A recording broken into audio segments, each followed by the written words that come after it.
Yeah, you know what time it is. We out here, back for more. Shoulder destruction. You record every day. That's Well, stream. Recording and editing, I can't do. It's not sustainable for me, but live streaming, I can. so everything you do, you try to As much as record. possible, yeah. Because it's like, if there's one thing that I wish, we'll play later, join later for the Fortnite stream. If there's one thing that I wish I could do consistently, it's journal. And I like to write, but I just don't like, I need to be in a certain space to write. And it's hard to find the time to do that. Yeah. So to document the things that I do and to try to keep track of my memories and stuff and just thoughts in the day, video is the easiest way for me to do that. So whether it's things that we talk about while we're working out, or whether it's getting out of class and, oh, here's my thoughts, let me just record this real quick, or whatever it might be. I'm walking home from work here and a thought comes in. It's just easier to record the video and have it already there. I've heard about some apps that use AI. You send all the takes, and he edit for you. Well, this app will do some of that. So it'll live stream the video, and then there's an AI add-on that will cut it up into shorts. So all I have to do is hit publish, and it publishes the shorts. Do you pay for it? I do. Yeah. How much is that? It's like, the first level is maybe $20 a month. I went up to the second one though. The first one you get 100 shorts in a month. The second level is like 40 or 50, I think, and you get 250 in a month. So I said, well, I'm gonna do that one. We're gonna cut it up. Let's get some jacks going, guys. I like that you do it for yourself. Like basically, because I'm the same way. Whenever I have a thought, I want to journal about it. So what I have is an app on my phone where I just do voice journaling. I speak to it. So it's not published anywhere. Just for you. But it's just for me. And then sometimes I do handwritten journaling. But you're right. It has to be kind of the right environment. It does. The right space. I'm not going to sit down and spend. It's so hard to do that, man. Yeah. Like I could spend 30 minutes or an hour at least every day if I did handwritten journaling. Sometimes I don't want to spend my time that way. It's hard. It's so hard. Yeah. I would love to, like, I legitimately love writing. Just with a pencil and paper, I love writing. Not even typing. Me too. But the time, man. Yeah. It's just so hard. Yeah, it is. And at least with videos, like at least you're doing it for yourself, which I said I like because I think if the primary reason was to do it for others so other people could see it, it might be kind of unhealthy. Like you might be wanting validation from other people to think your life is so cool, whatever it is. But it's for you, and in a way you could almost care less what other people think about it. Yeah. But it's a nice sideline benefit that people that want to be involved in your life They can can. see exactly what's happening, and that want to be inspired by your life can see what's happening. I agree. It's like even the concept of this.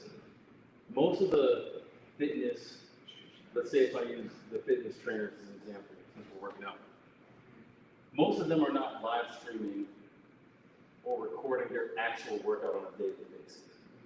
It's a clip of this, or they're showing off the big moves that they can do, and it's like, hey, buy my program. Right.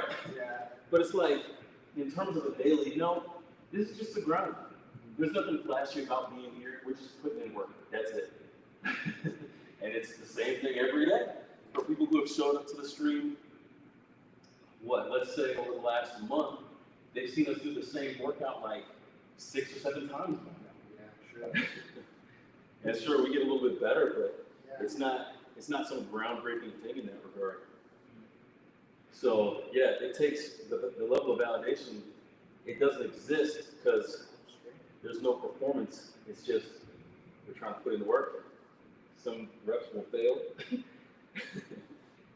but it's a good time. We see a little improvement. I like that too. Plus, like, there's no chance of someone thinking that your primary goal is just to sell something. Yeah. Because you're just showing all the mistakes and all here's just all the best, and your life can be the best like this. Yeah. It's like, no, like, here's a video of me after work, here's a video of me after school, here's a video of the gym, and it's like, here's all the progress that it's taking to get me there, not just the highlights and the results. Because I feel like that's the downside of the social media culture. Agreed. It's unrealistic. Yeah. Something that I really would like to have someday, and I see that those guys that are like already very famous, they pay for like a filmmaker all day. Oh yeah. And wherever they go, whatever they are doing, is there someone there taking everything, all the angles? That's true. And that's really nice because you don't have to say something. The guy will be like there. That's true. Here. And that's really nice. Like if you can pay for a filmmaker, man. No, that would be cool. I would pay somebody to do it. Okay, for example. Because I don't have to do it. For example, you're just living a routine. Your routine is really nice. If you like have someone to like do the best like positions and edit everything, Yeah, somebody who understands the art and the camera. Yeah. Like it can change your life. You know, internet today. Yeah. And the hardest part you guys are doing. Like that is right. Put it in the work. Yeah. It's true. It's true. But I agree, like the real life aspect of streaming, at least that's what I've seen, has started to take off with people. I think there's a responsibility that comes with it though, because it's one thing to be super interesting and be like, hey, watch me because I'm doing all this crazy stuff. But it's another thing for people to be watching and realize that I should take the responsibility to inspire them to do their own thing instead of just tuning into my life all the time. Yeah.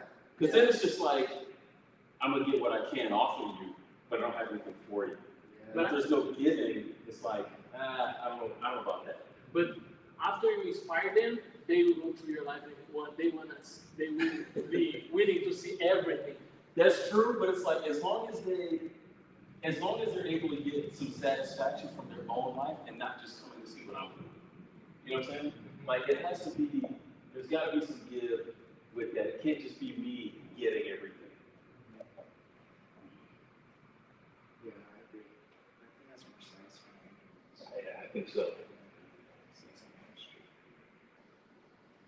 That's the perfect ministry, is one that you love and enjoy and are passionate about, and there's some hard times, but it's like what you want to do, and it's helping others and helping them and inspiring them. Instead of like, I don't think Jesus calls us to this self-deprecating monk lifestyle. Yeah.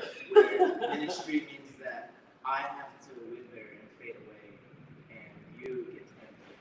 Like I think Jesus calls us to the lifestyle where we're flourishing and we help other people. Agreed. That's what it's about, man. Life more abundantly. All right, guys. Here is the next set. It'll be these 4 exercises. If you're still working on your handstand, you're going to do handstand, kick up to start while we do the slow downs. And then we'll work on legs. We can do all that together. The planche push-up or the planche lean, you can do those. And then the lean, the press handstand, you'll go back up against the wall again. And we'll do the legs. Okay. I have parallettes at home. Should I bring those? Sure. Will we use them? If you want to. Yeah, it's up to you. Yeah, it's Or up to you you. just do on the ground. I prefer to because in most cases that's where my hands are going to be. You know it's easier Yeah. with the bars. It could be a progression, but it doesn't have to be. Yeah. I really want to focus on getting my wrists used to the movement Yeah. because that's what's going to translate the most. Yeah. Okay. It's That's gonna good hurt the idea. most, but Yeah. it's gonna translate the most. What you recommend for me now is do as many times and as long as possible the movement on the wall. Well, for this one, what you could do, because our rep is not going to take that long. So you can either kick up and come down when we come down, or you can work your way up the wall backwards. That might be better. Something like this, and where you walk up. Yeah, and then walk up and get closer to the wall, and then come down as we come down. Right. I already learned how to do this way. I Okay. don't know. I learned it during the last day. Good. Doing it this way is going to be better for your balance and Right. working on your hand position for the actual handstand. So if we can get you used to that while we're also working the same direction, I think that'd be good. Okay. So it's better this way, right? Yes. Mhm. Okay. Let's do it. Okay. The objective, the final objective is do that. Yes. Yeah, you want to get to here. Okay. Oh, I need the movement. Yep. Find that balance. There it is. Oh.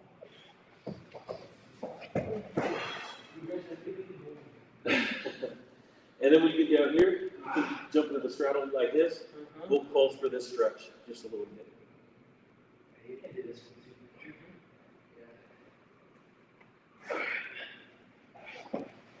And then we go to legs.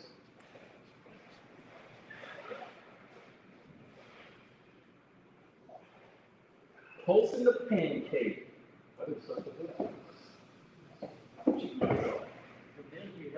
Yes.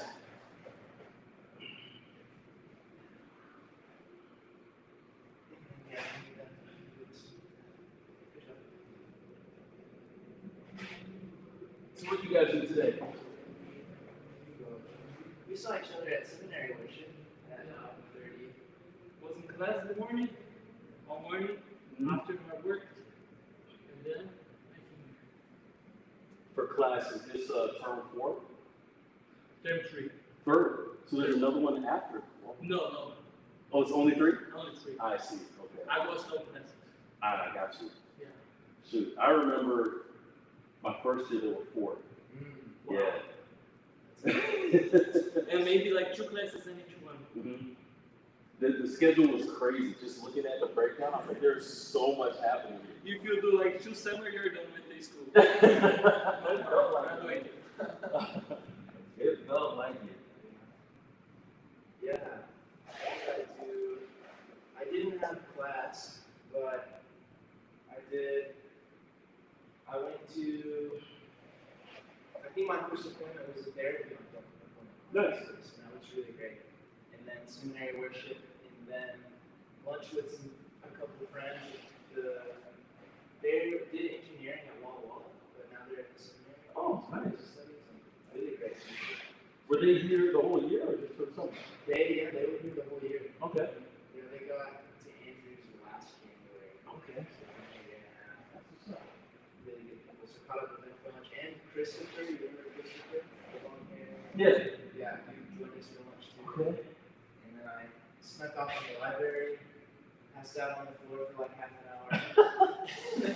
Got up and did some of my book. Yeah. All right. So next we'll do the planche lean / planche push up. Yeah, I should have done them. I didn't do the rest of my leg stretching. I only did the pancake. But it's okay. Yeah. So the idea here for you, Joao, is to have your arms light. You're going to get up into like a plank and then lean forward. Okay. Okay. Lock out your arms here. Go up into a plank. And then lean forward. You should feel like the front of your shoulders feeling the pressure. Yep. And just hold that position there. It's almost like a push-up, except your hands are further closer to your leg. Yes. And for Kaden, we're just going to do, just a few.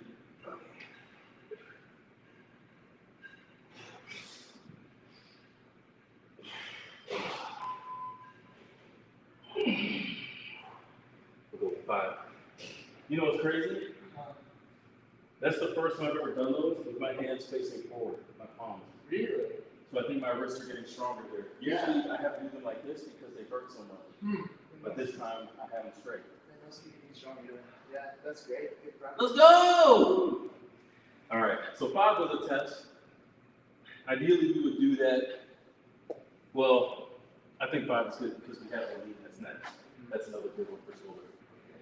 I sent the clip of me doing the press to the coaches, and every time they give me a little tip. So the next one was, since I'm leaning so far over my hands, the idea is that I shouldn't have to lean that far. But the problem is, because I'm tucking up, I have to. So instead of tucking up, the goal is to straddle up and go wide and up, which should keep this between my hands, my shoulders, and my hips pretty aligned or close to being aligned and not having to move and do all of this so much. Yeah. So that's going to be the next goal, is walking up, but keeping the hips up in that straddle. I already know it's going to be harder because when your legs are here, you can get your hips higher. Spread your legs, your hips are going to be lower. So I got to figure that piece out, but that's the next step in the progression. Let's do it. And you'll go back up on the wall again, similar. You can go back up backwards, hold for a little bit, and then come down. Okay. Like as many times I can do that time? You may get a couple reps in while we do this. Right. Yeah, we're only going to do a couple here too. Okay.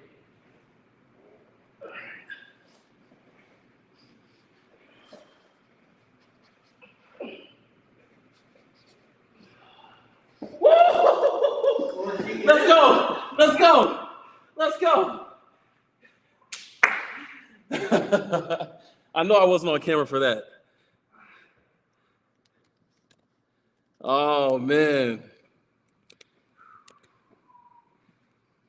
Oh. I got to see it because I felt it. I probably freaked myself out and got too excited and messed it up. But I could feel it. It wasn't as bad as I thought it was going to be.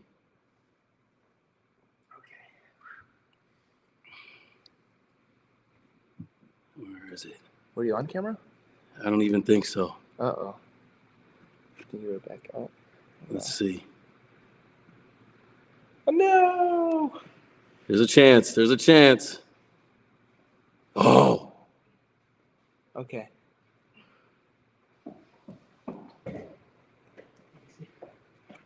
Yes. Nice. Yes. You got it. Yes. Can I see?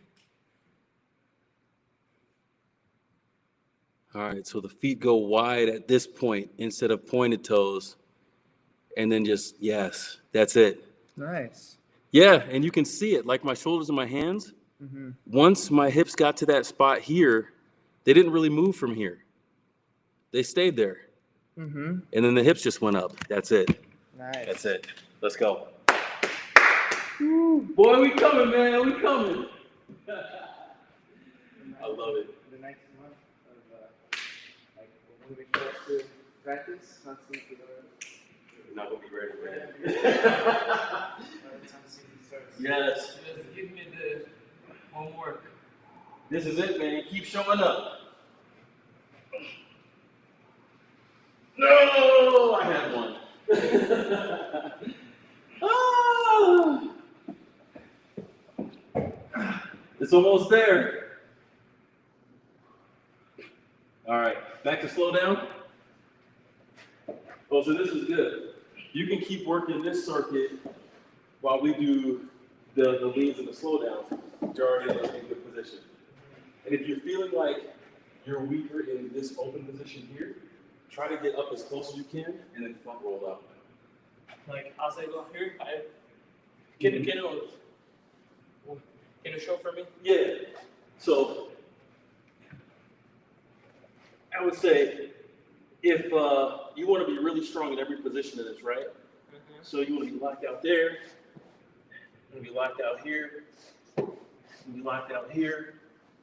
And if you feel it start to collapse, just come down and roll out. That's another level. Yeah. But I'll try. But it'll save you from coming down fast this way if you're feeling weaker in your shoulders on your way down.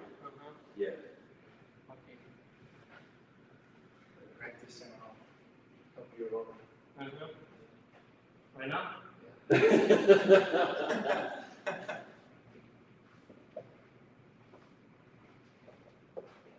Yeah, lock out, lock out. Oh man. Closer, closer, closer.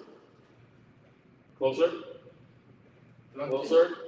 Lock out. Extend, push through, push through. Oh man, All right, tuck your head, and then lower your elbows. Just stand up. I don't feel confident. All right, fair enough. Practice this. Do a front roll. That's true. See how Just that start on the feels? ground. Just right here. I have to. You can even use this mat if you want to, yeah. You got it, bro. You got it, man.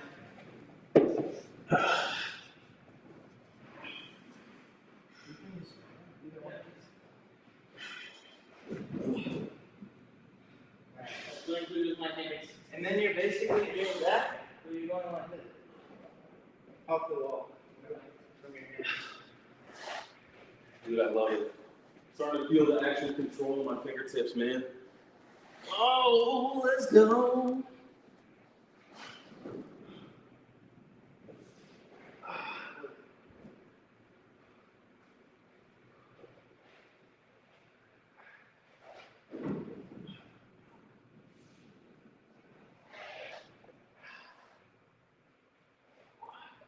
We can do the pancake, this set, and then the next two we'll do like the lunge and the split. Okay, that sounds like a good idea. Mix it up. So I think doing it 4 sets, like we're doing really twice a week with the handstand routine, we're getting a good amount of it. Yeah. With the dedicated skills. Mm-hmm.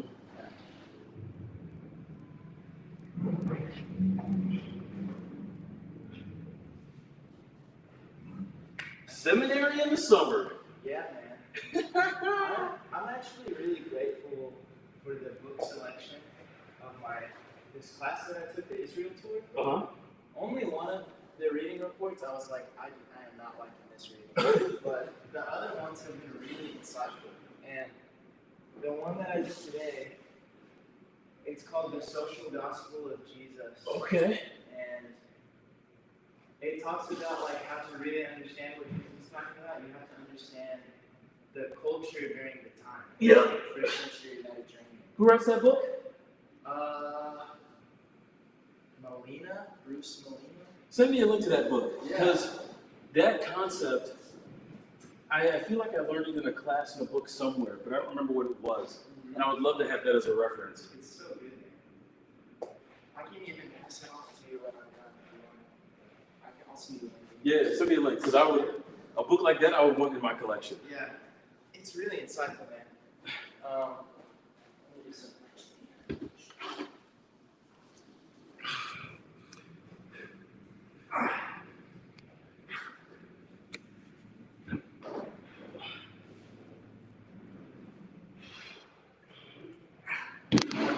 That's good work with the pointed toes too. That's how you eliminate those cramps that come from pointing your toes in the handstands. Those right there, man. I used to always Dude, I hate that. You extend the toes and does not want to extend for you.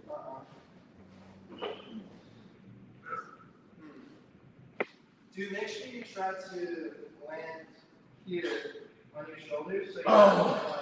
going like that. You're going like a ball. Really try to be like a ball to where you're rolling. Yeah, lower yourself down as much. That's better. If you're hitting like the top of your shoulders as opposed to your head or your neck, that's the first impact when you move. But that's it, because especially when you start doing more of these reps with chest to the wall, that's going to be the easiest way to get out, the quickest way to get out. Yeah, so this reading I was doing, the chapter I was reading, was talking about individualist societies versus collectivist societies. Mm-hmm. And individualist society is about 30% of the world right now, and collectivist is about 70%. And the individualist society, as we know, is that's good. It's a very new thing.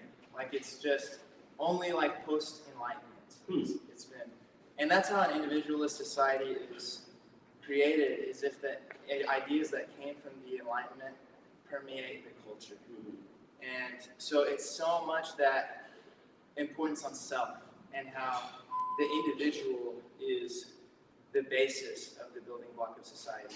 And the collectivist society is more like the family group is the basis of the building block of society. Yes. And it talked about so many differences, and there are pros and cons. As I was reading this chapter, I was reading Individualistic Society, and I was looking at all the attributes, and I was like, oh, let's go. Let's go!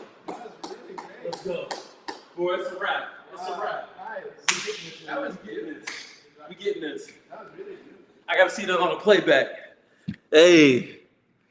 Oh, we coming, man. We coming for it.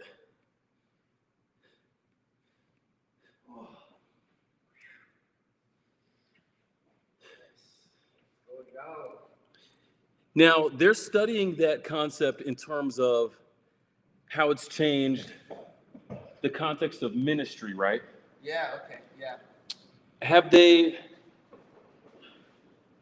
like, how far does the book go in terms of breaking down what it means for society in general? You know, it doesn't really get into that. It just explores it enough to tell you what the differences are and why in Jesus' time it was collectivist and why. But it doesn't really go to our time. Oh, man, I would love that. Me too.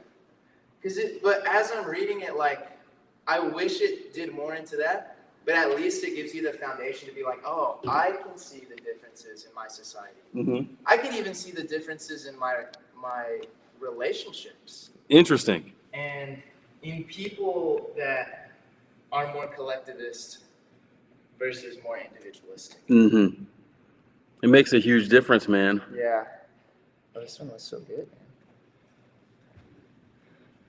man. Oh.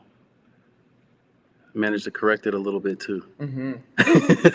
Straighten out the shoulders. Yes. Yeah, but, dude, like, I literally... You know how we were talking yesterday about, like, even just relationship differences and how different I was, you know, in certain ways from her and how different she was from me?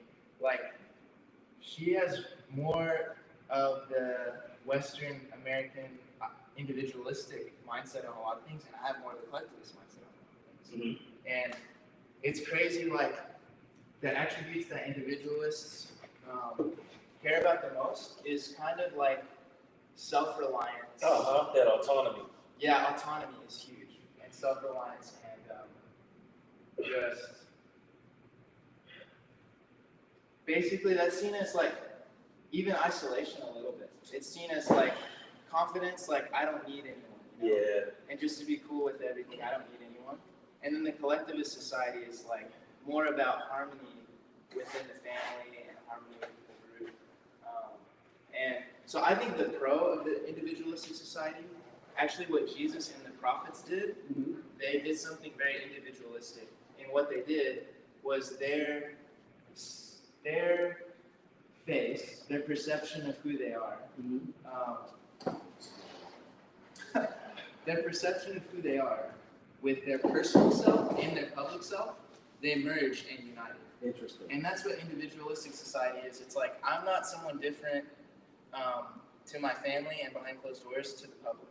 But collectivist society, there is kind of a difference. There's like a public persona and a personal persona. And so I think that's the strength of individualistic society. It's like it feels like we think it's hypocritical in our society if you kind of act different in public versus private. But in collectivistic society, it's like expected action. Interesting. So, but Jesus, like the prophets, they actually were individualistic in that way, in that they called you to, when Jesus says, come follow me, he's talking about leaving behind the expectation of what your group says you need to be and following what his group says you need to be. So from group to group. Yeah. So, and yeah, he had this authentic self of who he was in public and in private. And that was seen as like really radical. But yeah, it's crazy though, as I read the differences between individualistic and collectivist, because of who I am, I was like individualistic, I was like, I was reading these attributes and I was like, I don't like that. I don't like that. I don't like that. I don't like that. And when I was reading the collectivists, like there are some cons as well, but I agreed way more with how those societies work and how it's a lot more about harmony within the group. And it talked about dyadic self, and a dyadic self is that you understand who you are only within the relationship of another person. Interesting. And that's something that they used to have a lot more that we don't really have as much now. But like a group or dyadic is normally two, so it's like you or a partner, you and another person. Like you really truly only know who you are within the context of who they are and who your relationship is. And so dependency was an attribute of a collectivist society. That makes sense. And so I don't necessarily see that as like a weakness or a bad thing. It's Independence. yeah, independence is very strong with the individualistic society. And dependence is not seen as a bad thing in a collectivistic society. Right, because that's the way it is. That's the way it is. Like you're made to depend and be built on one another. And so, yeah, it's really interesting to see society in this way. And America is like the best prime example of like the most extreme individualistic society. That makes sense. Let me ask you this. Do you feel like between your time in the military and maybe Australia, different culture, do you feel like, and maybe even Texas, I'm not really sure, Texas too. what aspects of your experience contributed to you leaning more towards collective? Dude, so I think Texas growing up was a big part of it because I just visited my family this past weekend in Texas. And I could see how family oriented we are, helping each other, sticking together, and like that's expected, and that is good and normal. And then I think the military kind of promoted that as well, like really a uniformity and really being a part of the whole. Yeah, kind of dependent. And then Australia, even that, I think because of the church environment that I was in. Like also Australia is kind of like a miniature America in certain ways, but they were a lot more family oriented and warm. Okay. And then working in the Adventist church, I think some of the Adventist churches I've been exposed to, like that's a little bit. It was talking about in Jesus' group, like it's still a group, and he's not calling you to an individualistic nature necessarily, but he is calling you to be a part of his group, and follow what he says, and more be reliant on that new group of people. And so I think even the church has some churches and some people within the church do more of a collectivist mindset than an individualist mindset. So That tracks. So I think all my upbringing, the military, and Australia all were more about being part of a whole. And then I get here to Michigan, I get here to the seminary, and it's like America in 2025. Yeah. And it's like, boom, like strength is self-reliance. And I'm like, I don't necessarily like that. Yeah. You know what I mean? Like, I see the mindset and I see how, okay, I'd like to have that super beast mode strength where I can just be alone for however time and I'm unbothered. I'm cool. But I What do Yo, yo. like self? Where you at, man? like basically. Yeah, man. Come through the front door. We in here. Basically that. You're okay. Are you out there? Just You can be alone. Yeah, you can Alright. function on your own. Like you don't. Alright, yeah, go around front. I got you. You can cook all for yourself. You can live all by yourself. You can do everything by yourself. All your errands, everything. You don't need anyone else to help you out. You know. But I think that's dangerous sometimes because it's good to live with other people and it's good to help each other. Someone else grows crops and you need those crops, so you get some from them and you help them with something. So you go to the church, we be part, but we are sent as an independent, right?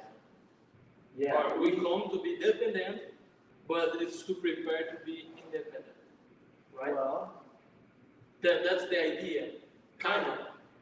but I don't think it's not bad to be dependent in certain ways. Okay. That- I was getting on the thing. No, yeah. So I I've been thinking that it's bad to be dependent, but I think that's what the American culture says, the westernized culture says. That is bad. It's bad to be dependent. It could be like, I mean, it doesn't sound great that you need someone else to do everything. You know what I mean? Like that doesn't sound great to be like completely like I can't do anything for myself. Because a part of collectivism is that you contribute as well. You know? So I do my thing and I contribute, but also you do your thing and you contribute and you rely on each other. And individualism, the extreme of individualism is like, you know, I'll do everything. And that seems really like strong in here. Yo! Oh, I almost wore that jersey. Dude, it's win. But instead you look like a secret spy. You know what? I don't want to leave that place without blue that. Okay. So what I will ask. Let me pull this out. Hey! Oh, better. No tucks anymore. No! Ah! We getting it. We getting it. It's like when I go there, I just, you know. Yeah, I get you. You land on your back. Yeah. So what you make sure you go right here. You land right here when you roll down. Slowpoke, where you at? I'll show you and you do it. Oh yeah. And you tuck your chin. You tuck your chin to your chest. And then you'll just roll right up. Mm-hmm. Yeah. Just if something. Yeah. You're The best part is you just tuck your chin to this and you'll be totally fine. It's true. Yeah. Even if you land flat on your back, it's better than your neck. Yeah, exactly. Yes, that's great. And then you tuck your chin. Yes. Ha! Let's go! That's it, man. And we can rotate this sideways. Oh, yeah. You can keep the mat. Right. Yeah. That's a little. Downward. Wow, I'm so glad you're here, man. It's good to see you. Down to the building. Saints. Yeah, like when I was doing Mexico. Oh, yeah? Dude, I didn't know about that line. I was the guy with the camera though. Okay, yeah, that's it. Making those old skate films. Dude. So much fun. I love watching those on YouTube. Old skate films. They do a lot of street. There's a lot of like streets. Let's go, Slowpoke. That's in that form of content as well. And I love it. It's like punk rock. Where are you? Fire. I'm so sorry. I cannot sleep. Cannot dream tonight. Oh my. Me and Harold's old tunes. Is there more machines up there? That's all computers up there. And down through the door on that side, there's more computers, office space. Yeah, this is just new space here, and downstairs is all this. And what exactly, he was explaining it to me, but you do like during the day, like in the computers, what is the Actual work. Yeah, the company. Summer camp software, management software. To a lot of different camps. Yeah, across the states. Advents or not, doesn't matter. Schools as well, day camp programs, registrations for them, and even some camps in Europe and some other places in the world. So it's about create programs and like the base of everything. Yeah, basically, if people are registering people to do something, they can use our software. It's like I'm kind of enrolling. Yes. Oh, okay. I think I work in something similar. I think with the enroll of things. It's small, like it's Okay. off watch the But yeah, it's like if people sign up for something, they want to get this activity, they want to get this T-shirt, this hat. Oh no, it's different basic. So and you update in the system like the information. Yes. Because that's idea like unifying a team. Work. Well, it's amazing. Well, let me back up. That part actually has less to do with the business itself, but with the owner. So the original owner of the company, the co-founder, he's into gymnastics, sport, and this type of stuff. So this space is catered to a lot of the interests that he had and building out for a lot of the staff that he worked with when they were working with the company in its early stages. Yeah. And now it's safe. Absolutely. But you use or the others not used to use? Oh, everybody does. So it's useful to them at least. Yes, 100%, 100%. And they've opened it up to the public sometimes for people to come in and Some events. do events. It's way better than just an office of desks. Yeah, That's even true. if you're there on your computer, you know what? I will run 30 minutes. Down Yeah. there. Yep. And you return. Amazing. It's amazing. He's one of our coaches, the guy that started this. He's a coach on my team. Was he the one that was with us in the potluck? About guy? Yes, that's him, Dan. I think so. I Oh, at the house, yeah. Yeah. Yeah, so yeah, that's them. I know who he is. Yeah. So that's the man. The man with the plan.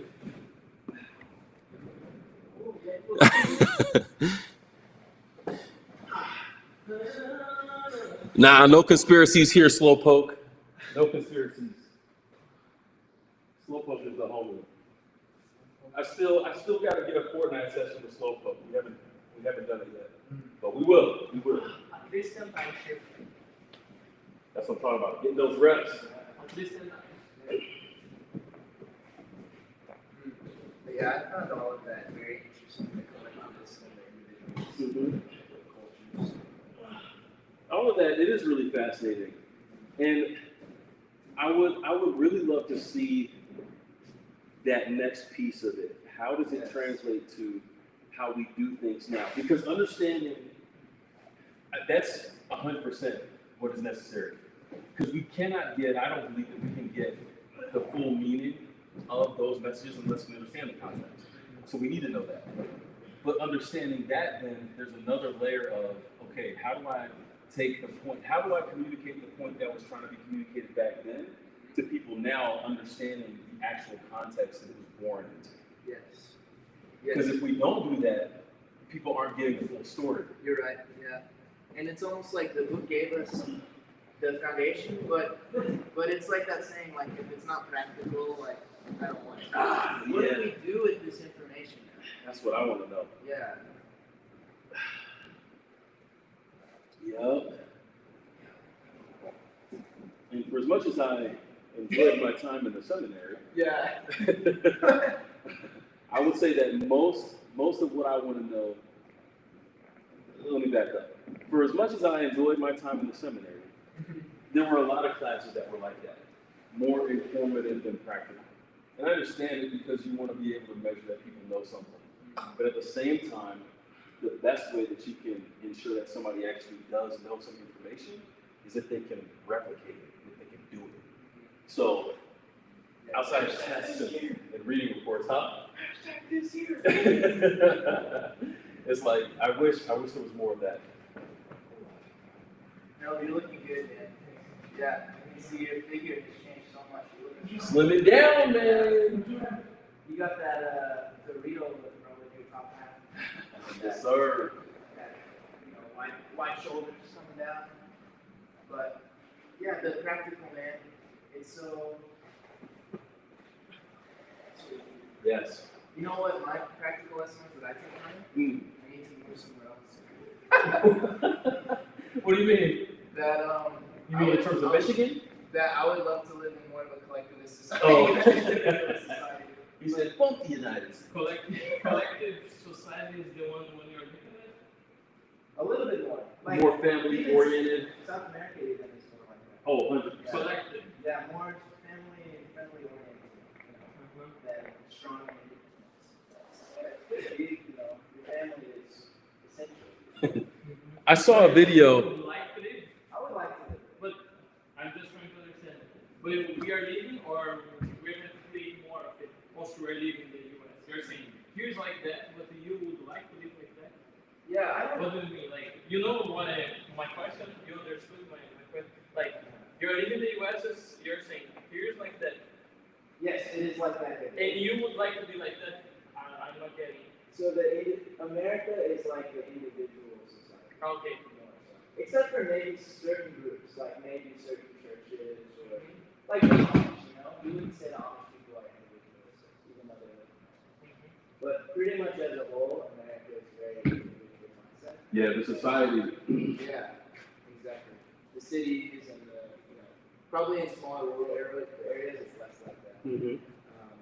But in America, kind of the cities kind of define the pace of the politics and the culture more than the farmers and the rural areas. Yeah. So I don't know.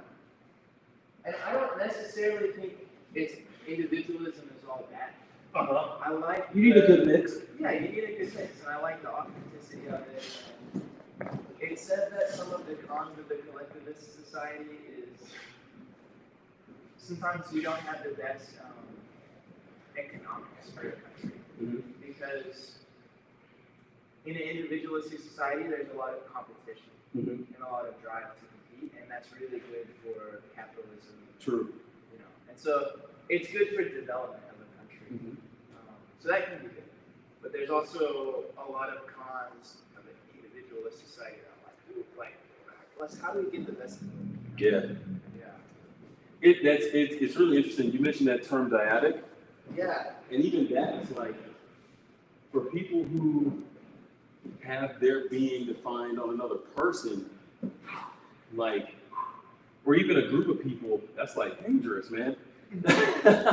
It's like, it feels like the only safe one would be God. Yeah, I agree. That's what I'm thinking, like, dependency, I guess being interdependent rather than codependent. It's just a term, but that seems like the goal of being interdependent with people rather than codependent on people. Yeah. If you're going to be dependent on someone because you need, be dependent on God, which is what you get through devotion and prayer and things like that. But at the same time, God uses humans as agents of His love. Yeah, and we need people. We need people. So that's just it. Like, we do need people.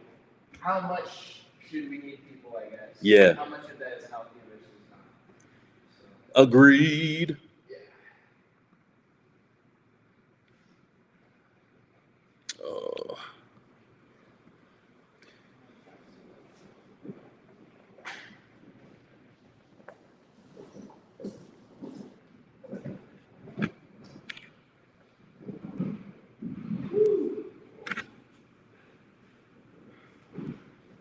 He's feeling it.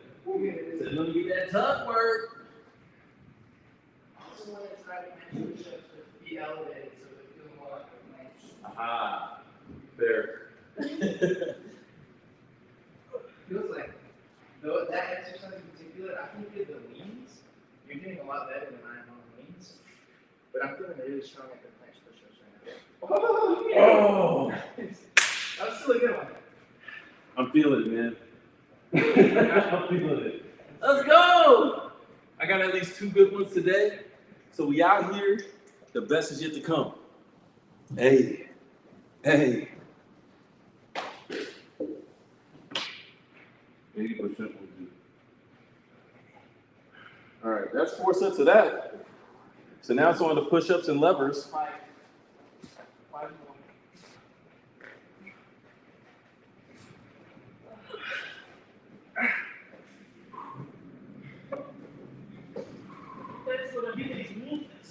That's what I'm talking about.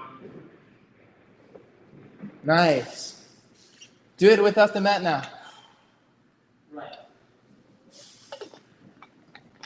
You got it. It's the same thing.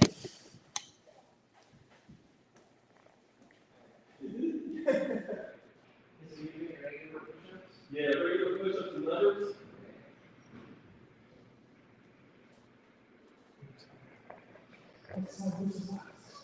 For the push-ups? Thank you. You might as well do the test. You're right. I will.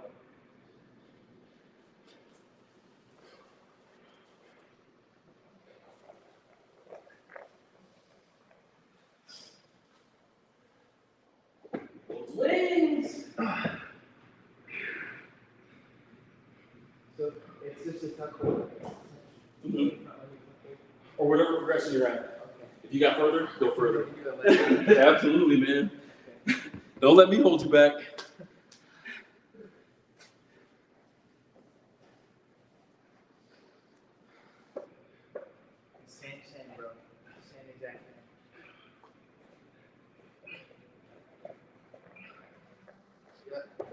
I did. You did. Nice. Games on games, baby. This is what we do. Yes. I was like, that's like some days to do. No, just And I said to my mind, today we're gonna do it. Today we're gonna Let's do it. go. It only took 20 minutes. Yeah. You know? Crazy. It's all here. It's all here. Yeah. That was literally with my mind. Preview. The first time I saw it, Let's go. not today. That's what I'm talking about, man. They're not gonna be ready. They'll get ready. They're not gonna be ready, but they'll get ready. This is it's great. After keeping up with this, I'm thinking in my brain, yeah, skill. You do that, by the end of the year, we're looking better than everybody. Bro, 100%. We're looking better than everybody. 100%.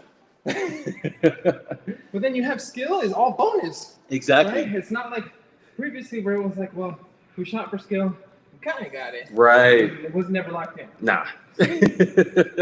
We building that base. That's what I'm talking about, man. That's where the win comes. Luis Alberto Gonzalez coming through. That's what I'm talking about, man. Thanks for the support. Appreciate you showing up. Got hard eyes and kissy face for Caden on the stream. I don't know what he did that for, but yeah, I'm over here, so it must be for you. I'll take it. Someone's sending us kissy faces. Luis Alberto. They appreciate the work. Yeah, we love you too, man. Let's go.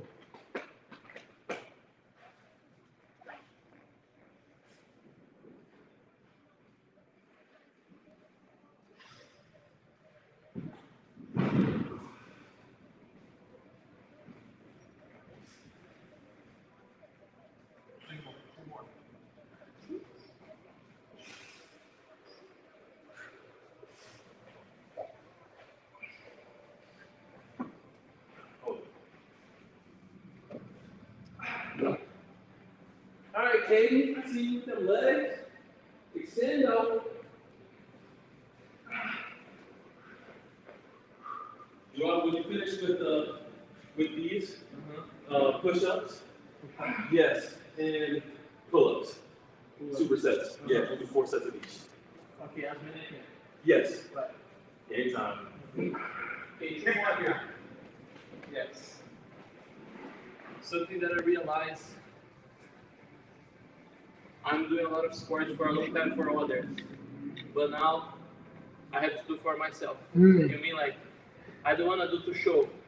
I want to do because I have to show for me. Yes. I want to show, but show for me, not to others. Yes. John, I totally get that. I totally understand You you. know? Yeah, what he's just talking about, he's done a lot of sports for a long time, but he's realizing like he needs to do things, something for him. What does he want? What do you want? Yeah, not for others, you know? Yeah. Because I love sports, but for a long time I'm not being as good as I can. Because when I'm like, I hit a place that I can show to others, okay, I'm glad with it already. But I know that I can go far away from it. Yeah. And now I think I realize that I'm not just doing to show, but it's doing because I have to know that I know how to do it and I can do it. Yes. And that's what you call building that foundation, man. That's what it is. That's what you got. Yeah. I think gymnastics facilitates that. Because there's a group thing in gymnastics and there's an individual side of gymnastics. And I think running really builds that in you. It's like no one's making you run unless you're on a team. But you go sign up for a marathon, who cares except for you? You know what I mean? So, for example, my group of friends, if I show I did a marathon in 3 hours and 45 minutes, they will say, oh, you run a marathon, nice. But if I say 3 hours and 15 minutes, they don't know exactly the difference. They will just say, okay, a marathon. But I know You know the difference. the difference. Yeah. And if I do 3 hours and 45, if I show them in the past, like my mind up, it's okay. Yeah. But I know that if I do everything, I can go like 2 hours and 50 like in the future. Yeah. Why not? You're right. They will not know the difference. For them, they don't know what is space, you know? No, exactly. This is not for them. Yeah. Yeah. Because if I tell them I did 2 hours and a half, I'm crazy. If I say three hours and a half, for them, They they still will have know no difference. idea how And if my target is to show them, I can just do 3 hours ahead and that's it. And you're gonna be disappointed because if you do it just to show them, they'll say, "Oh, great job," and then that's it. That's all you get from that. You know, but if you do Validation from others is never worth it. no, it's not. But if you do it for yourself, then you can be so proud of yourself for putting that in, you know. And no matter what anyone else says, "Oh, good job," or who cares? It doesn't matter what they say because you're so happy for yourself that you did it, you know. So I'm learning that too. I'm learning that as well, same time as you are. Luis said hi. Hello. Luis.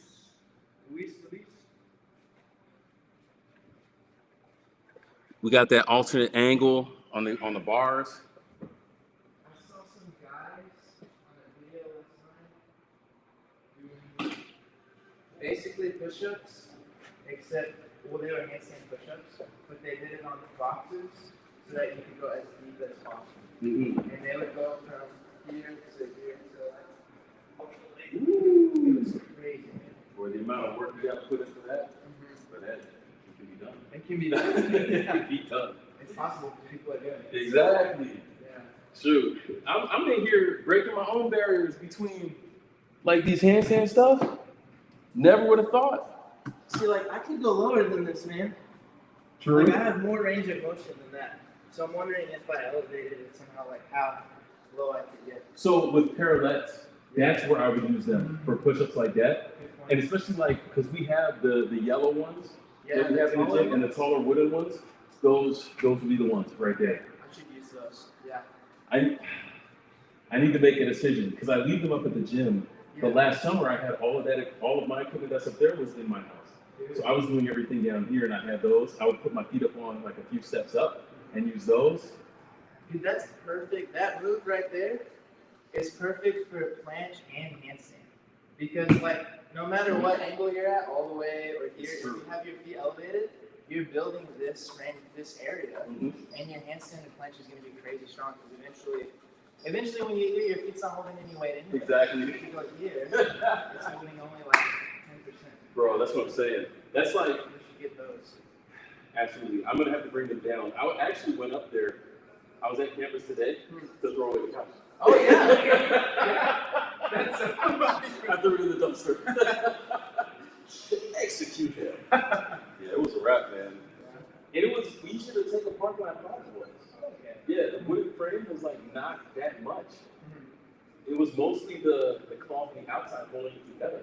Okay. So I cut it here, arms basically, I was able to take them off. And then separating the back from the base was the hardest part. I had to unscrew a couple things. But yeah, it's like, Nice. yeah. Now I walk downstairs, it's so open. That count is like, yes, this needed to happen a year ago. Yeah. That's so cool.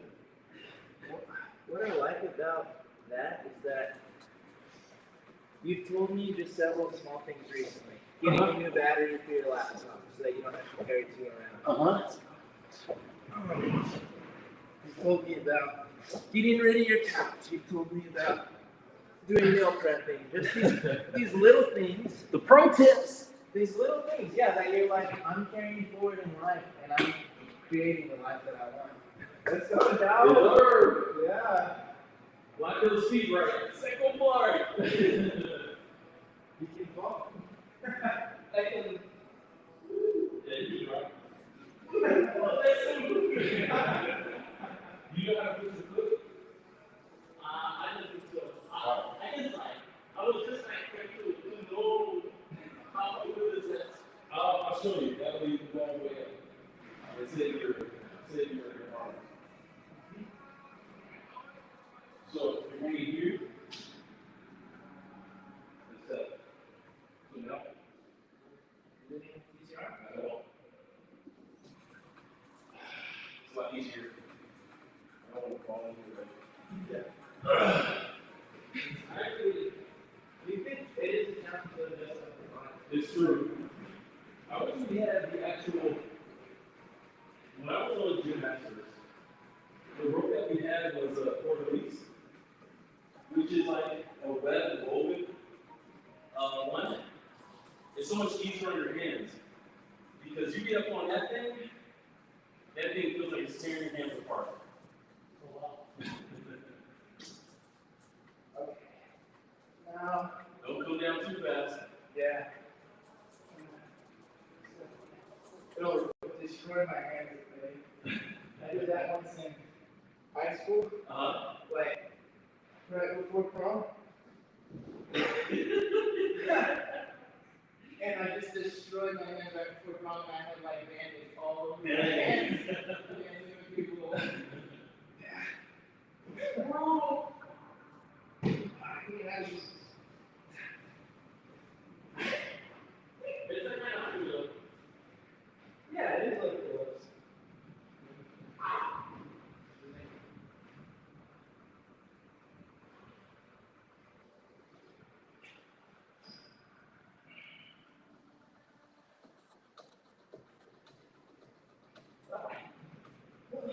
But I think it's good to stay here. He's not chilling. Oh, Like, even if you don't do work, yeah. you came here and just take your computer. Do some slide. Oh, so Corey, I think what I was saying about you just getting little things done and improving on your life, I think anyone in any culture could do that. But I recognize that, like, what John was just saying, like, doing the race for you and not for other people. Yeah. I think that's more an individualistic mindset, and I think that is a good thing. Of like, let me have some autonomy. I think autonomy is good. I just noticed though at the same time that like when I'm in a relationship, like sometimes I get more things done, and sometimes I get different things. Because they might need help with like their lawn or their dishes or something, and I'm so much more motivated to do it for them than to just do it for myself. If they need like a little thing changed out or done, it's so easy for me to like, that's what I'm doing, I'm going to this. And so I find that though I still don't have as much drive, maybe a little bit more drive to do the things that I need to, this little thing and this little thing. Sometimes I have more drive because I realize that like, if it's for my house, I want best to like enjoy it. So I'm still kind of doing it for other people. But I have a hard time developing this autonomy. And that's what I'm working on. Yeah. And that's what I want to work on. But I don't think it's necessarily a bad thing to have that sort of drive to do it for someone else when you're in a relationship. I think that's a very good thing. I just think that our society promotes more of the do it for yourself kind of thing. Which I still like to do better. Yeah, I agree. It's definitely a balance thing. Yeah. Because I think for me, there is an aspect of I want to see what I'm capable of. And the only way I can do that is by embracing the autonomy. But I also realize that a side effect of making more of myself is that I'm capable of being more productive for others. So it's like, it's the give and take that goes over there. I think that's kind of setting you up. Where like, yeah, you don't have to wrap yourself to Exactly. And it's like, because I've been in a situation where, in a situation where I wanted to do so much for the other person and forgot about myself. And to go back to that dyadic word, it's like now my dependence and my purpose is coming from that person where I'm getting it. I can't get that. I lose myself.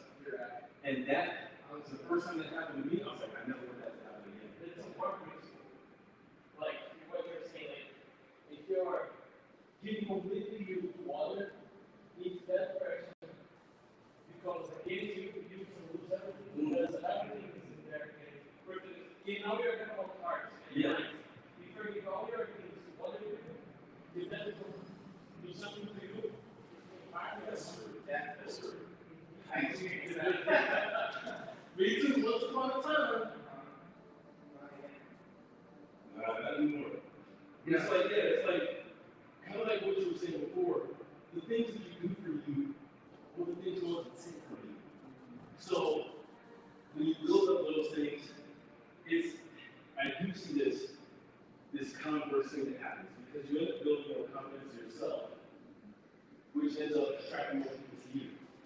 it's never in isolation.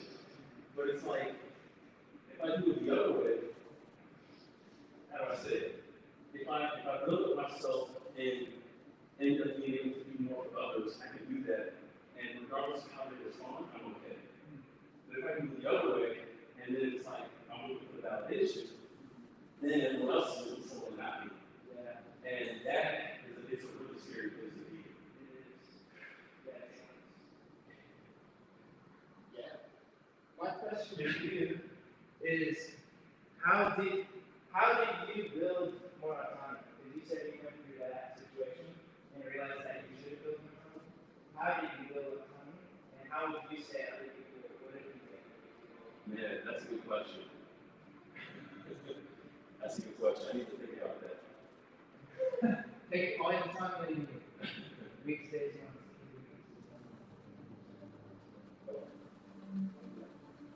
More push from here. I think the more you're independent, the more autonomy you are. And how do you differentiate from become autonomy, right? Autonomous. Autonomous. It's on your become like, it can sound a little like really proud, but you have to strengthen every aspect of your life. You have more experience. But I think the ritual is to build your physically, mentally, financially, even socially. Like if you just focus in one group or one person, it's like investment. If that people or that person do something, but if you have like several groups, several people, okay, I lost good. Yeah, I lost one. That's bad. But I have like 35 more, you know? Yeah. You create responsibilities. Yes. I think a big part of it was going through the experiences of not being able to identify in the moment, but looking back and realizing, man, why did I feel so empty when I didn't have this, when I didn't have this, when I didn't have this? I was putting too much of my value and my work on external things. And it's like, people will use and abuse those who are willing to give so much to other people. It's just a human thing. And it's like, It shouldn't be that way. it shouldn't be. But it is if they sin. Exactly. In an ideal world, it would be okay to have this, I don't know, less autonomy or more dependency, because God created everyone sharing, nobody's going to take advantage of you. Right. But in this world, people are taking advantage. Exactly. So it's And like, they want that sometimes. yeah, that's true. And so we do like that. Yeah. But it's like, I think for me, having experienced that enough, I realized, well, one, I don't like that feeling. Yeah. Why do I have this feeling? And what is it that I'm not doing for myself that's causing me to feel this way? Yes. So I talked to my brother a couple of times when it comes to situations where it's like, now we're going to kind of think, hey man, I'm doing this, but this isn't turning out the way I want. This person isn't doing that in this situation. And when he told me, kind of put my perspective, he's like, dude, you can't worry about that stuff. You have to be able to look at yourself and say, how are you going to get better? And how are you going to improve? Because the thing that you can be in control of is you. And if you can do that, then now you have your emotions under control. You have the way that you view the world under control. And less people have influence and control on you. So for me, it's like, and going to what you said, one of my favorite verses is Luke 2:52. Jesus grew wisdom and stature and favor with God and man. Those 4 areas. That's where the Lord 360 came from. Yeah. But those 4 areas, that Jesus was growing in these 4 areas, and I should be too. Yeah. So, wisdom and stature. That's mind power, body power, mind and strength. These are areas where I should be growing in this season. Favor with God, favor with man. Spirituality, I should be increasing there. Social, I should be growing there. But doing so in a way where now, if I look at Jesus having and then at the same time not feel a certain kind of way that people are rejecting. Now I'm tapping into where I want to be. I want to see how far I can go in each of these areas for the purpose of being able to share it, but also for the purpose of if I do share it, it's taken the wrong way, or people have a perspective of me that's bothering me. So I think that's where kind of my mindset goes with that. Where does it get there? I don't know, because I think everyone's origin is probably going to come from a place of pain because of something that's happened to them. But I think because it is a world of sin, because it is a world where everyone does experience this, I think we can look towards his example ultimately. And it's like, hey, it is okay. And yeah, I'm gonna come back to this in a second. But it is okay to try to be the best you can in terms of your mental ability, your physical strength, your social skills, and your spirituality. And the reason I say that is because within Christianity, a lot of times, you mentioned before, there's this mentality of, oh, you're supposed to be like the low, and like, you know what I'm saying? Yeah, it's like this really under, and yeah, which is odd because that is a sense of pride, not humility. Yeah, people taking pride in that. So it's the opposite. It's not what people look at as pride, but it is pride to say that. Because who am I to say I should? If we believe that God gives us the abilities in these days, who am I to say I'm not going to max this out and see how far I can take it? It didn't come from me. So God gave it to me, I'm supposed to take it as far as I can take it with his power and influence. And if I back off of that, it's like the people bury the talents in the field. So I feel like it's my responsibility to try to push it. Because now, when we talk about influence, people look at Jesus and were drawn to him. Even though it says he wasn't the best looking person, something about the way that he was, who he was drawing people to him. And I believe it was those things. The way that he carried himself mentally, physically, socially, and spiritually. So now what does that say? Absolutely.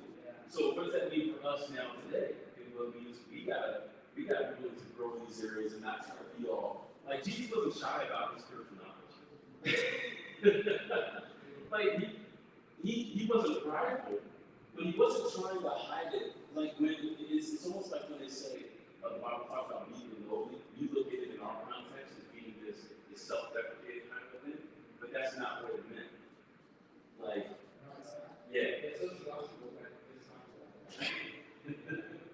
So things like that, it helped my perspective because now it's like, well, spiritually, I'm pretty well I was talking to I think it was not, we were talking about this at lunchtime. When we try to say that the gospel is something so awesome, but then my life looks like it's like this, anybody attracted to that? No. There has to be something about the way Jesus impacted my life that when I start speaking it, and people see that what I'm doing matches this energy, I can't be so excited when we talk about the gospel and then be living like I'm at the bottom of the toilet. Because, yeah, how can I be excited? How can I say, hey, the gospel is exciting, if I'm not actually finding it exciting? Right. Hey, the gospel is the best thing for your life, if it's not actually the best thing for your life. Right. Yeah. So it's drawing people in somehow. So, is there a small straight pole in that corner? a what? A small straight pole in that corner? Or are they all 45? No, there is one. Tonight, I'm in a really good position. I'm afraid if I get out of this, I'm not getting back. It's like as time as it can be, but I'm like the last one to it. But I can say that I think that Yeah. And this? how much do you weigh? Me?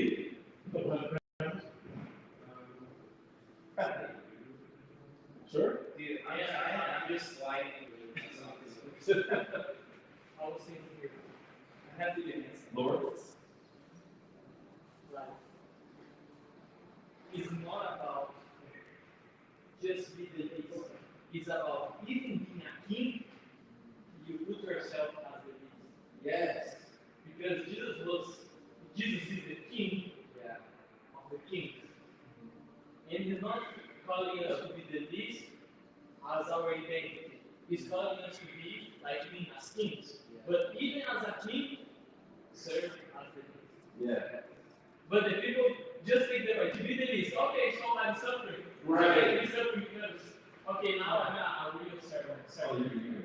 Yes. In this chapter of the social gospel of Jesus, nice Harold. There's a chapter about That's what's up. the economics of the kingdom of God. So, That's good. and in this chapter about the economics, Are you supposed to do this one? it talks about how the Bible talks often about the wealthy being paid and the poor being like lesser of poor, you know? And it talks about how the expectation of like the reason why being wicked was wealthy back then, Yeah, we're here now. was because normally wealth was inherited from doing wrong to others or inherited from your father or their father who did wrong to others. Nowadays, you can make wealth by not doing wrong to others. And that is like a righteous way to be wealthy. But back then, pretty much the only way you could be wealthy is if you were taking advantage of it. And so that's why wealthiness and wickedness were synonymous. And being poor was that you don't have even the basic needs like food and housing and shelter. And so being poor was synonymous with like being taken advantage of. But nowadays we have a middle class where like we don't have our basic needs, like all our basic needs are taken care of. And we have people that are wealthy by developing it in righteous ways, you know, like this company and other companies.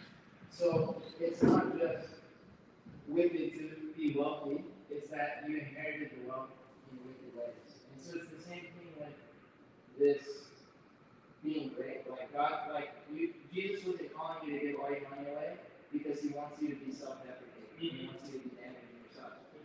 He was calling you to give away, so because you inherited it in a evil way, and because you can help people survive with the basic needs of survival. So we're not called to give at the expense of not being able to take care of ourselves. Right. We're not called to give at the expense of not being able to take care of ourselves. And I would argue that it's presumptuous as it goes to faith. Like, I do believe there's aspects of if you don't have it, and if you feel compelled to give something, okay, cool, God will provide. I'm with that.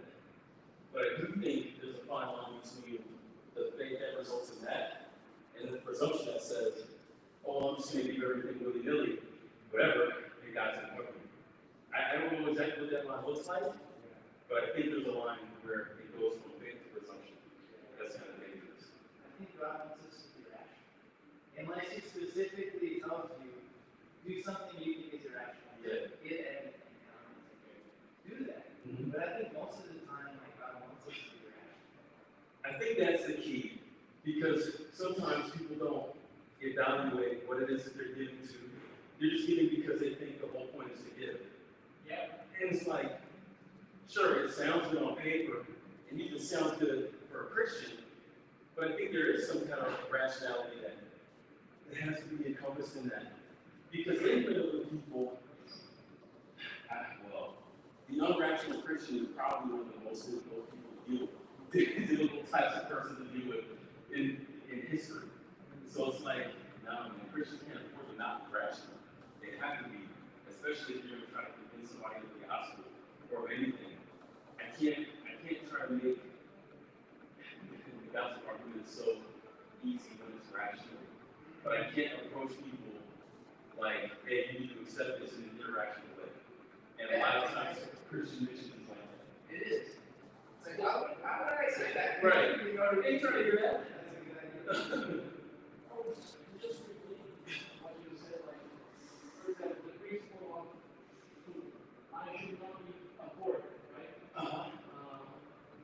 But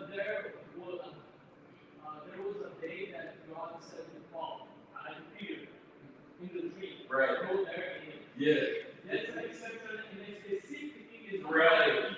It's not the rule now. Yeah. For example, about give everything to others. Like what you're saying about take care of us. Like the principle is first what is necessary for you, because if you have the resource, you can give more to others. But of course, if the Holy Spirit came, come and says, now we're gonna eat everything, it is work first. But basically the main rule is not every time everything you have you don't use for you, because if you that's not like that. Right. It's not ignorance. Yes, and I was reading, was yesterday. Ooh, almost up right away.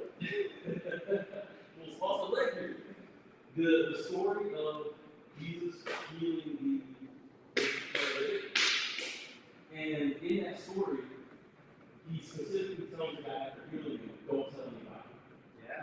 So that's an example. Obviously, we should tell others of things that we have done, things that God has done for us, because those are testimonies, that's where they come from. But in that specific case, Jesus told him to do that because it was going to hinder his ministry if the guy did go about telling everybody. It was going to slow things down because it was going to increase pressure for the Pharisees. Yeah. So there's specific illustration where it's like, don't do this. Yeah. Even though, generally speaking, yeah, tell people the story. Exactly.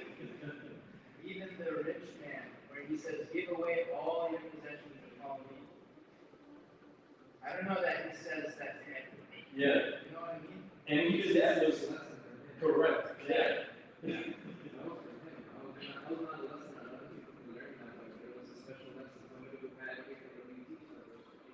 Exactly.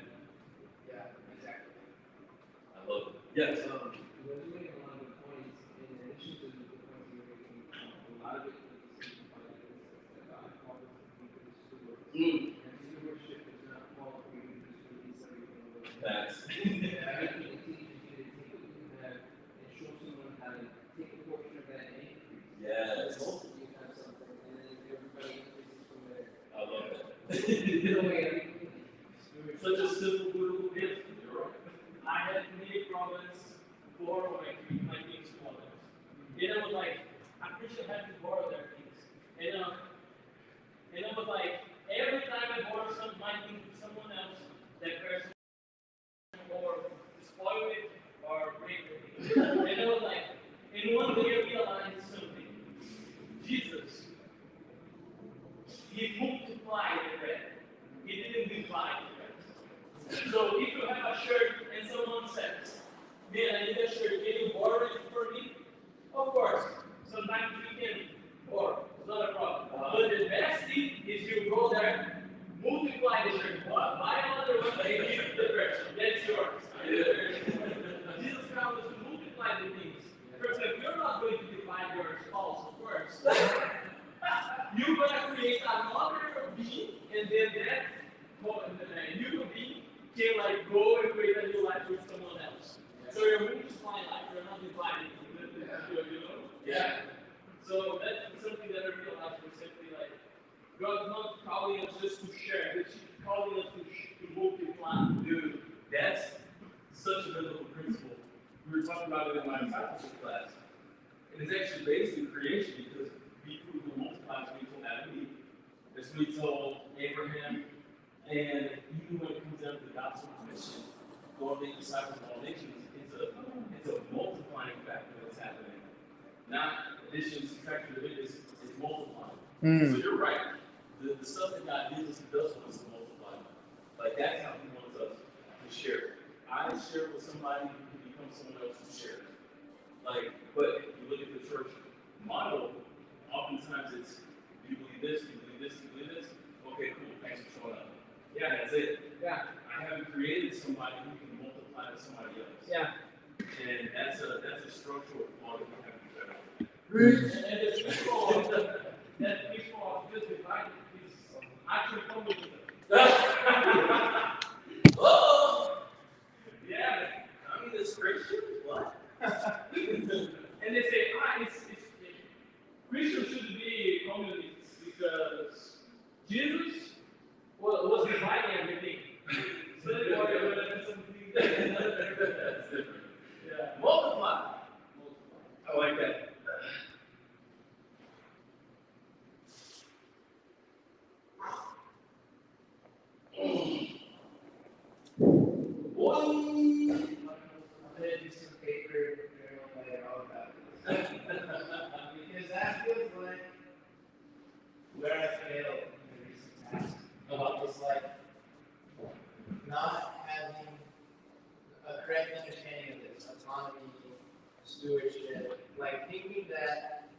the Christian life is calling me to be self-deprecating, like self-sacrificing in the sense that, like, I'm totally losing myself. But Jesus didn't lose himself. He said, nobody takes my life. I give my life willingly. Yep. And so that's the true strength, is that nobody's taking his life, he's giving it willingly.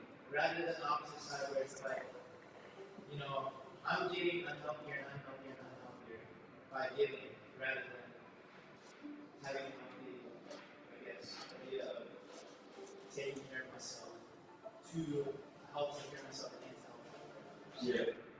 That's what it is. It's like a different thing. I get 4 hours with somebody else not that. There is a giving aspect, but there's also a recharging of the feeling, so that you have something to share from. Like it's so practical, and some of these messages that we get from the Bible are so simple but so blown out of proportion because people take it outside of its common sense context. And it's like, man, we're making this so much more complicated and tougher than it needs to be.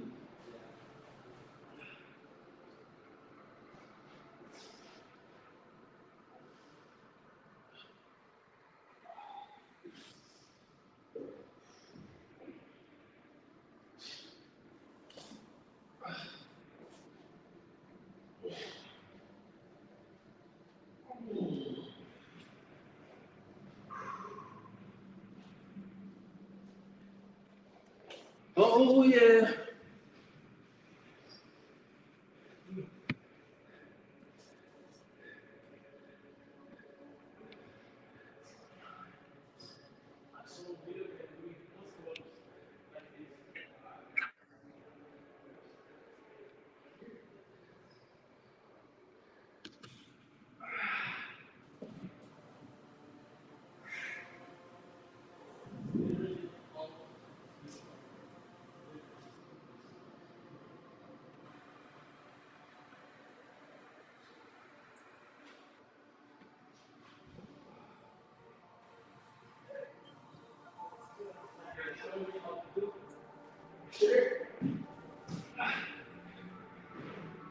That's it, right? There you go. We might sound like Oh, you appreciate it. Here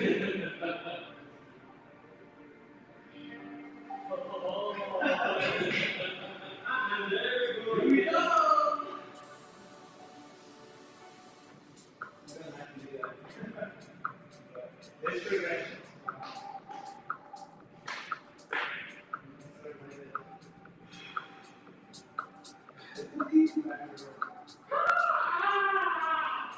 You can do it. Don't have to do it. You can do it. Just do it. They're gonna do it. You sacrifice everything. This is step one.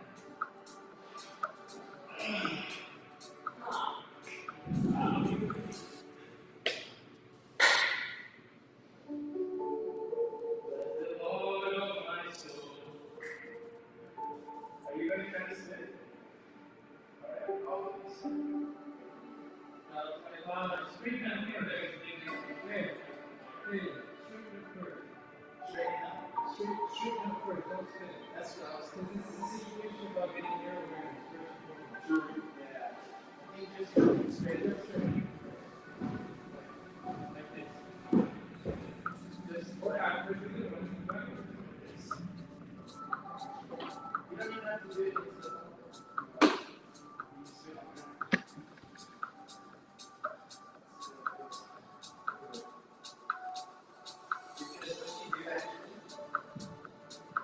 Here's where most people make a mistake.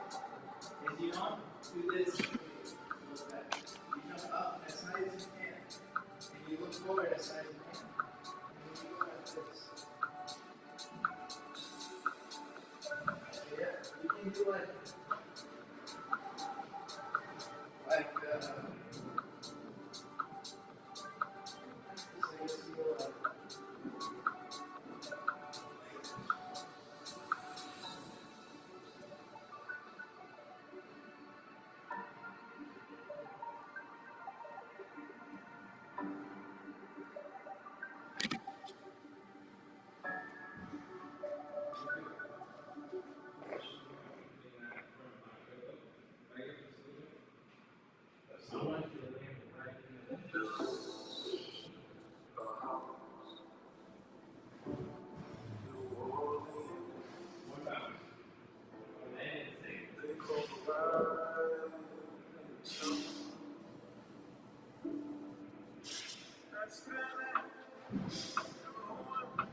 Get those reps.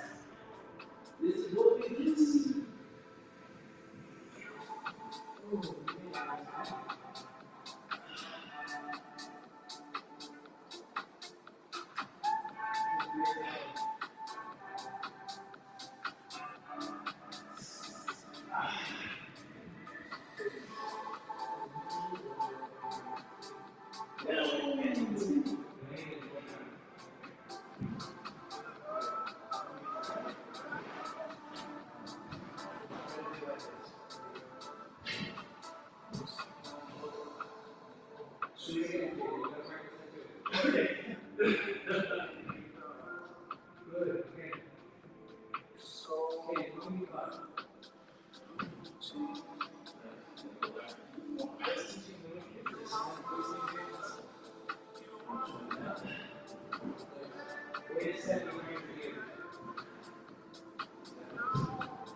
Good. Ooh, better.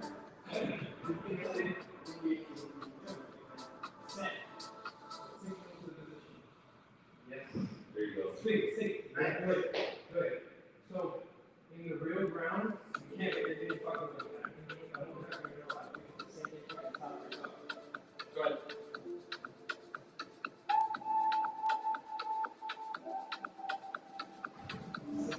Yes. Good.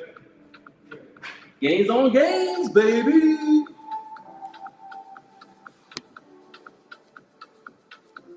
This is where the magic happens.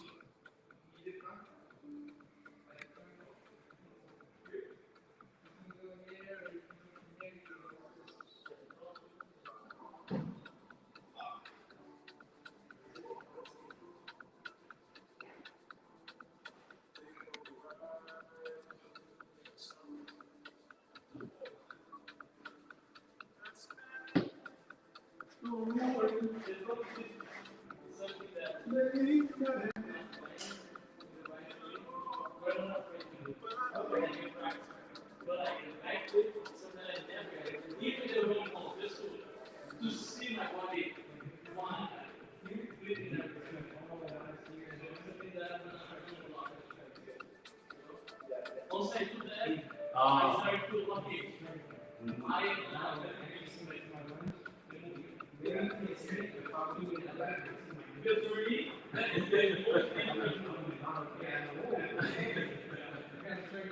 Bro, you're right. It's half and half. The flexibility, the severity is one, but actually the long strength is two. That's how you get down to the comfort zone. Learning to activate my nerve is whole damn. Yes.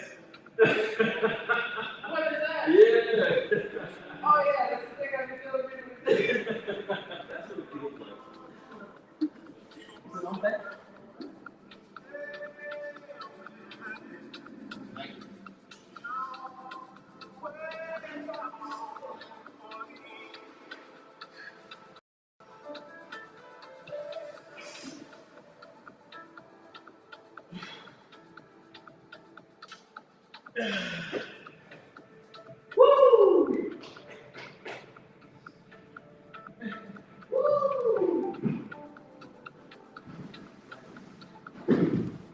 That's called airway.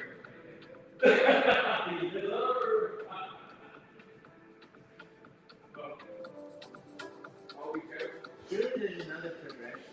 Yeah, how long makes you were saying that? What's the next progression for that? I was thinking, can you like jump and roll back on something? In the other gym, we have blocks that are like this tall, so you can jump and roll on your back. You know what I mean? You can jump on it. And that gets you Like what?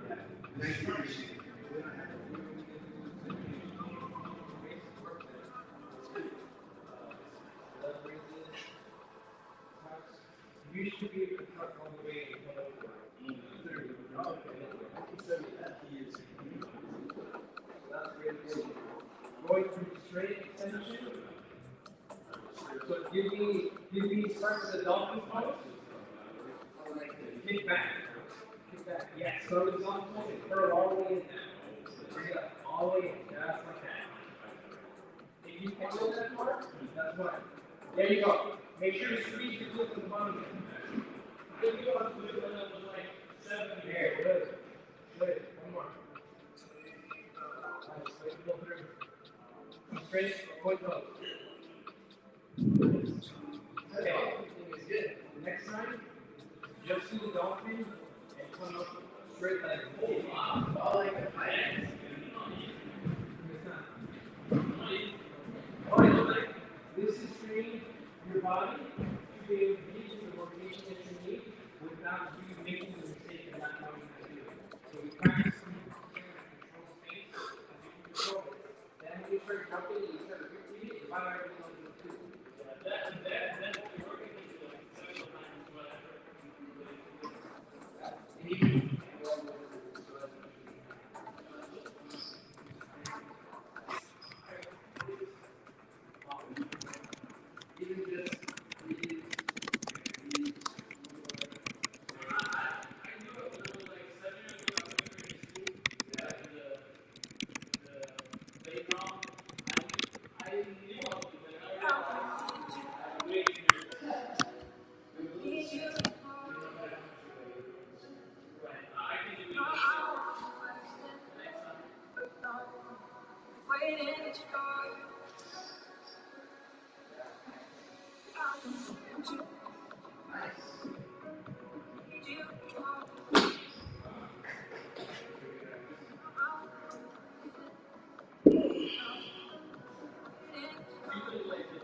See, what I want you to do is, don't go all the way through like that. Okay.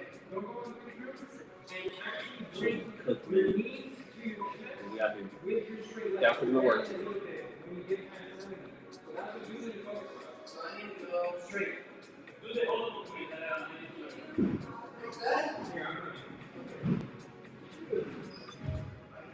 You guys can support each other doing this.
We're making progress out here. A couple sets to go. A lot of good learning going on. And we're in the lab. Let's get it.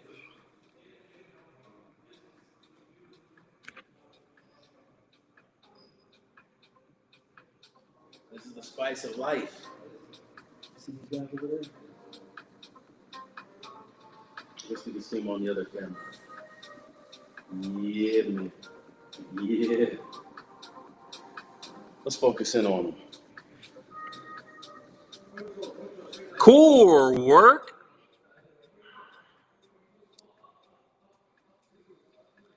That's that pain right there.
Feel comfortable being here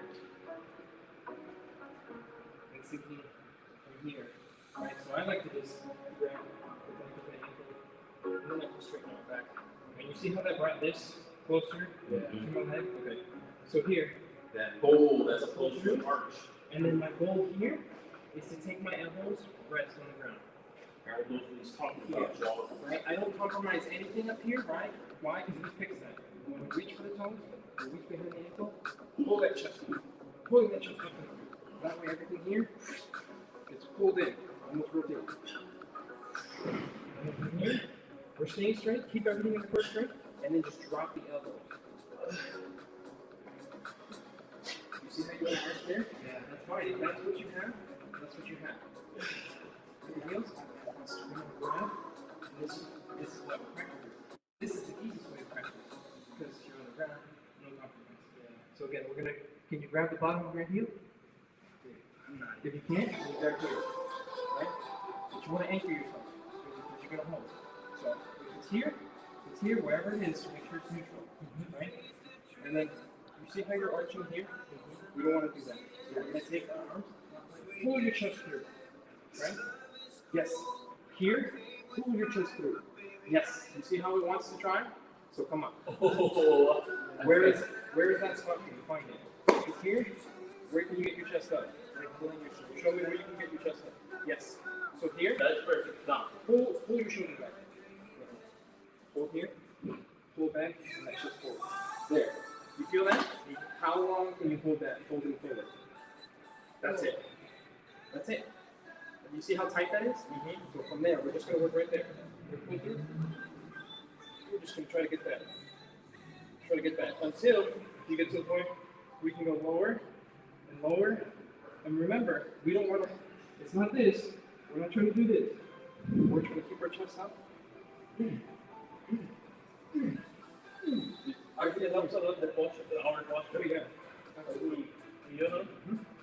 And you'll realize I do it every day in the morning. Like I just wake up, I go down. when you realize when you stand up, it won't feel like you're doing this anymore. You'll actually do lower shoulder and how you can sit naturally. Your arms will sit behind your chest. That's why they're supposed to sit. They're not supposed to be like this. If you walk around like this, if you walk around like this, if you walk around like this, not good. Just, it's not this either. We're not supposed to be like this. So, You gotta pull out stiffness, you gotta lift it up, you gotta pull out that hand. Because the world there, with your body gotta lift, and then you take it in place, and there it is. And it's opposite. So you'll increase your recovery, you'll increase the amount of recovery, and then decrease the amount of recovery. I don't know.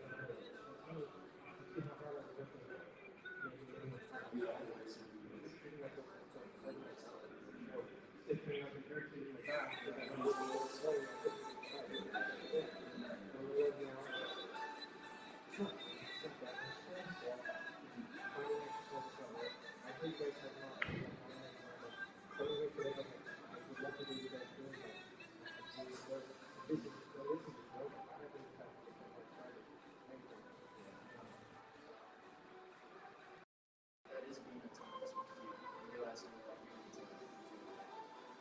autonomous. This is great. You know, you live in war, so I feel like if I keep holding myself up with this, I can maybe next week over and done with the people so that I should be able to do this on back and see what those do. Yeah, when you're doing great, it teaches you to that too. I am the right position.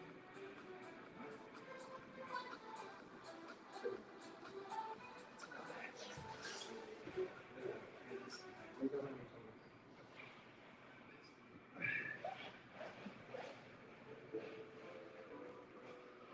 here, like this.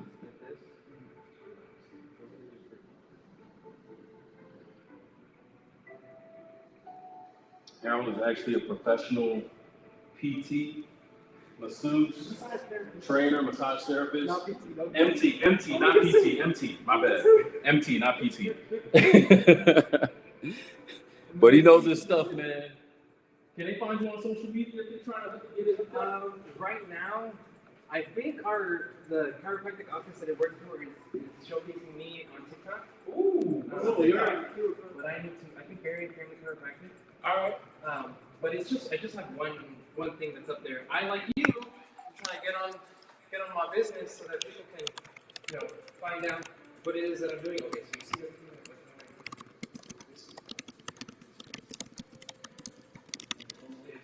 you see how you're in the body. I dropped it in the chat. I told him go check you out on TikTok.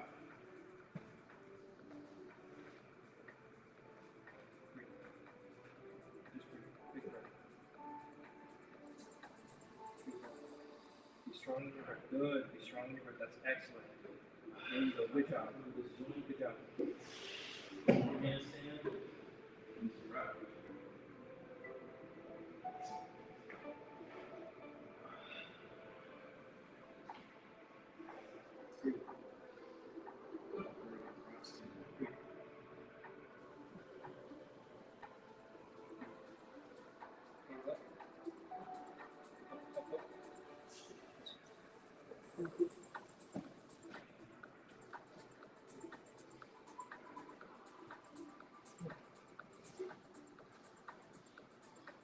Do this. Okay. Go ahead. This is stretch. I know you know. You see the stretch? I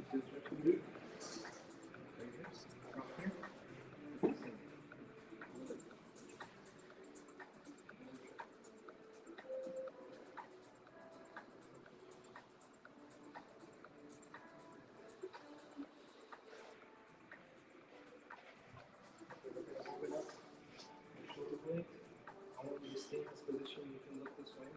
Just watch what he does first, okay?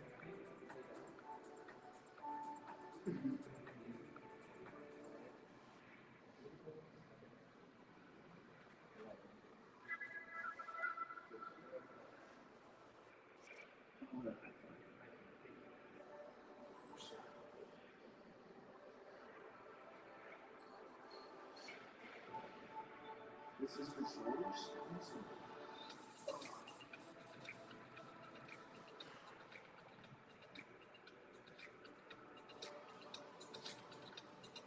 When you do this next time, at the other side, you're dropping the shoulder that you're stretching up. Stretch. So lift it, like you're pushing up on your left hand. Left hand. He said, I felt that.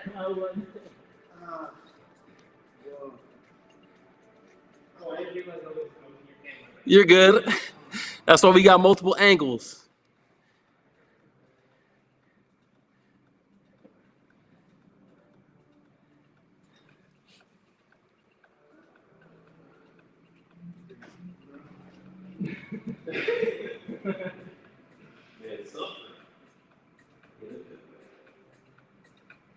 I'll put, somebody can take, oh sorry, I didn't know you were going. Somebody can pick the little the whatever strength you're looking for, I'll help you find a good flexibility. That's what I'm talking about. And when you finish your strength journey, you'll be able to move and have another bit of motion. That's what I'm talking about. We got respect for running, but we ain't trying to do nothing like running. Yeah, high feet.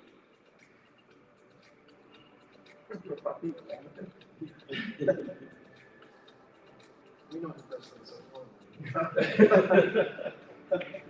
personal trials. Nothing wrong with that thing. You want to try? I won't pull as hard. Actually, I won't pull it off. I'll just let your body sink into it. So lay down all the way. For 90 degrees here.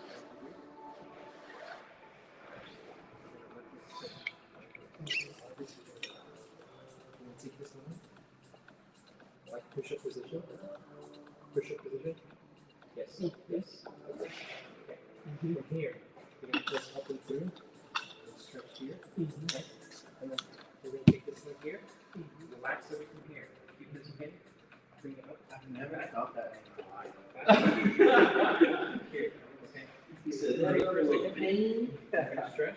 And then my body, when I say three, we're going to just relax it. Ready? 1, 2. I do something here. No, you're fine. That's why we all need a wizard in our corner. There. Right there. Breathe. Breathe. I'm like, my whole body's tingling. 1. He said, I can't. I'm cooked. Good job. Slide this way a little At bit. 7:57, I'm done. Finished it. Switch 90. That was a solid workout, man. Yeah. I didn't even finish all of it. No, y'all putting in good work. Yeah. For me, this is more what it is. Create the space to be productive. Yeah. That's a good point. You were productive. You did different moves. Yep. We were going to drop. 1. Is this mirrored? Probably can't read Through that, the but diaphragm. completed everything. Stretch the wrists, got some jumping jacks to warm up. Did some slow down, some pancakes, some plunge push-ups, some handstand Through your leans, nose. supersets of push-ups and Up through your mouth. lever, front lever, supersets of incline push-ups and military shoulder press, and then a final superset of pike push-ups and shoulder press. That's going to open up the Finish rotation. out with one handstand. Eventually, That's a wrap. you want to be able to bring everything through comfortably, right? Without pain. If you have even muscles that are too strong on your back, they won't let you turn far enough to actually get around and be comfortable Because strength comes in rotation as well. That's where we get our core. It's not just this. All of this is more important than all of this. So we don't get our shoulders ready, focusing everything. I was like Ronnie Coleman. That's what's up. I was like Ronnie Coleman. There's no range of motion. It's crazy. And he's, again, you have to respect where he got, you know, because he did things that some people spend their whole lives trying to achieve. And so if that is your goal, that's one direction. I don't think anybody in here has the goal of being No. Ronnie. You know, His goal was, that's a different level, man. I want to inspire people like Ronnie did. You know, I want to have some gym method that is as desirable as Ronnie's. Mm-hmm. You know, yeah, but I don't want to run that. He ended up like really great. Was it Ronnie Coleman? Bodybuilding. I know. Mr. Yeah, I know. He's like in the wheelchair or something. Yeah. Yeah, he just got out of the hospital for something too, I think. Can I have some salt?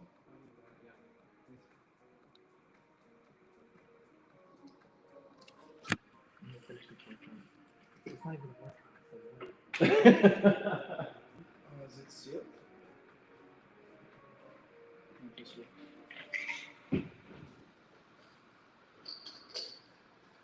Oh.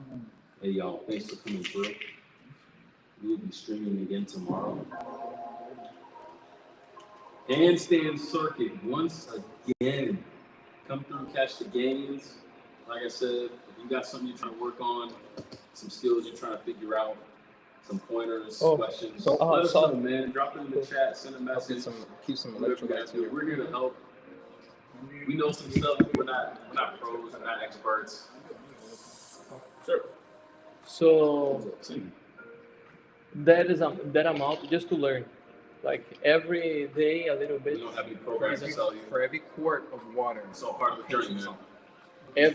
How much? Hang out. Have some fun with us. For every We out here. This amount. We out. quart of water, Quart of water. you get a pinch of salt. Maybe just those two. Mhm. Okay, so this is a little bit more. So all day Yeah. during the entire day. For every So you want like- to have more than a gallon. You want to drink more than a gallon. And you don't have to do this every day, but it's going to be good to keep everything hydrated, to keep those electrolytes and everything flowing. Got it. Can be like normal salt if I don't have this one. It's not going to do what it needs to do. Like, You need all the minerals in a certain type of salt. It's the minerals. It's a lot of minerals.